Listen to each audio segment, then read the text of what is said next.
Welcome to this class on the defenders of microeconomics.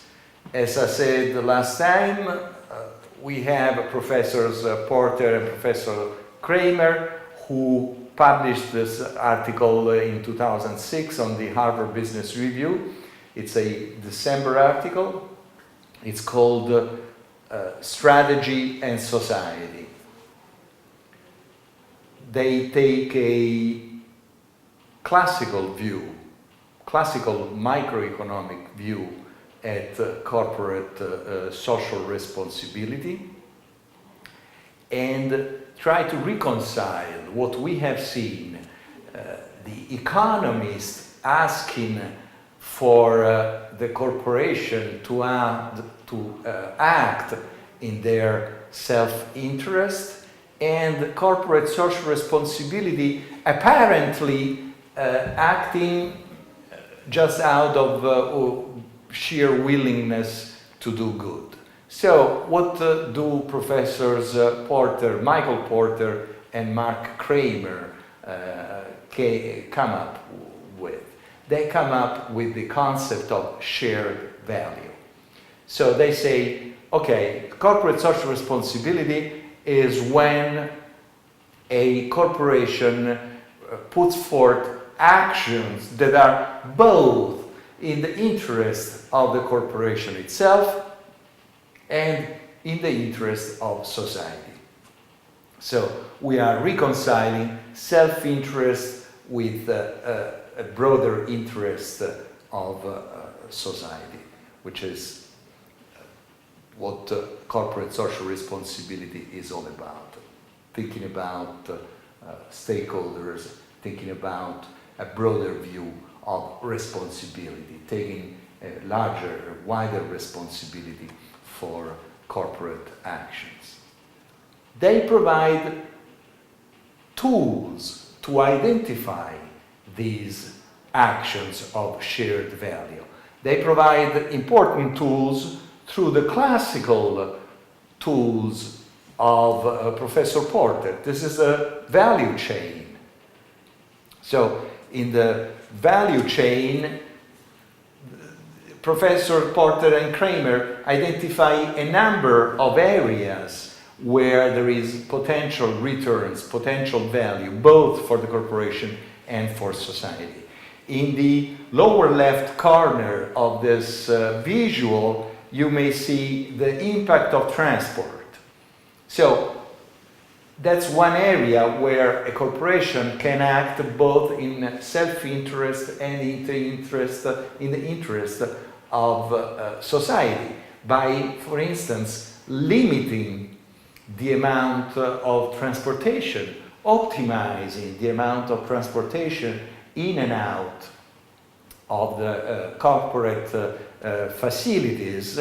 They are limiting both their costs of transport and emissions into the atmosphere. So that's in the interest of society.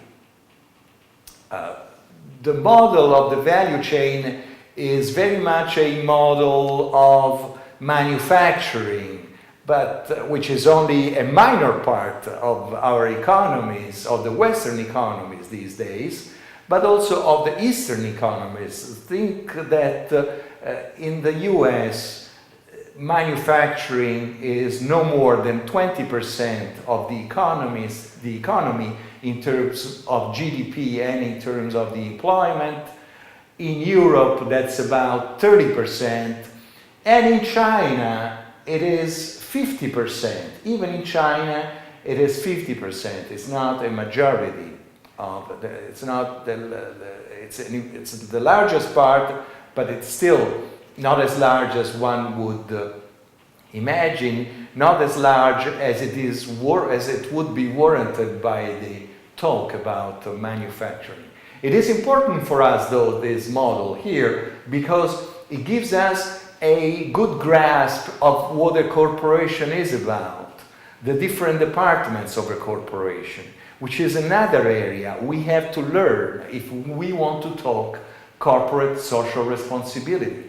We have to learn how is an organization made, what are the problems of an organization. We have personnel, we have administration, we have suppliers, we have a warehouse, we have sales, we have after-sales service. So we have to understand the composition of a corporation so that we do not just think of the price of 1 kilogram of spaghetti when we have a dish of spaghetti service, but we also think of the rent of the restaurant that the owner of the restaurant is paying. So we get a broader view of a corporation. Going back to our shared value, this is the inside-out view of the corporation. Professor Porter also developed the outside-in view of the corporation, and this is the environment of the corporation. So this is what surrounds a corporation. And in the top left corner here, we have job training is an example of an area where the corporation could act both in their own self-interest and in the interest of society. How would that be the case in job training? For instance, sponsoring training courses at a local college or university or school, which would train people that the corporation needs, and at the same time is giving a benefit to the community, because you get young people or whatever age people and get training for them, which then they may use wherever they please, and they can find a job. So this is both in the interest of the corporation and of society. This is another element of shared value, which is the concept developed by Professors Porter and Kramer. To bridge the self-interest view that the economist and Professor Friedman are urging us to take towards corporations and the CSR view that society is asking for and people are trying to propose. Homework. Now, try to interpret in terms of shared value some of the features, some of the programs that you read about in the reports. When we are acting on communities, try to identify what is the value the corporation is getting, what is the value the community is getting. Here, maybe it's more obvious what is that the community is getting, so we have to make an effort to understand if there is a value for the corporation in that actions. Also, for next time, read chapter 5 of the book, Values and Stakeholders, and also read chapter 3, which is a criticism and an understanding of Porter and Kramer, whereas chapter 5 prepares us for next class. As a summary, what have we learned? The concept we have learned implicitly here is the microeconomic concept of externalities. The shared value concept is a concept of externality. That is, the activity of the corporation is having an impact also on what is outside the corporation. Here in the pictures, we have a negative externality, an example of a negative externality.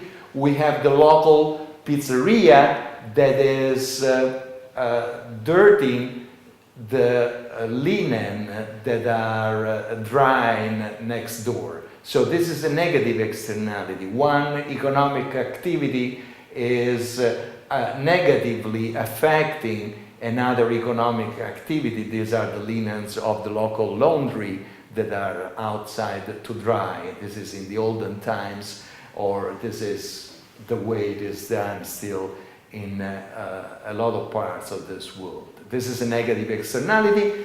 Shared value is a positive externality, but this is an important microeconomic concept. Also, fill in the blank dots And one of the blank dots we can fill in, we have learned in this class, is the structure of a corporation. That is very important to get a broad view and understand that things are a little more complicated than sometimes we like them to think they are. Thank you very much. See you next time.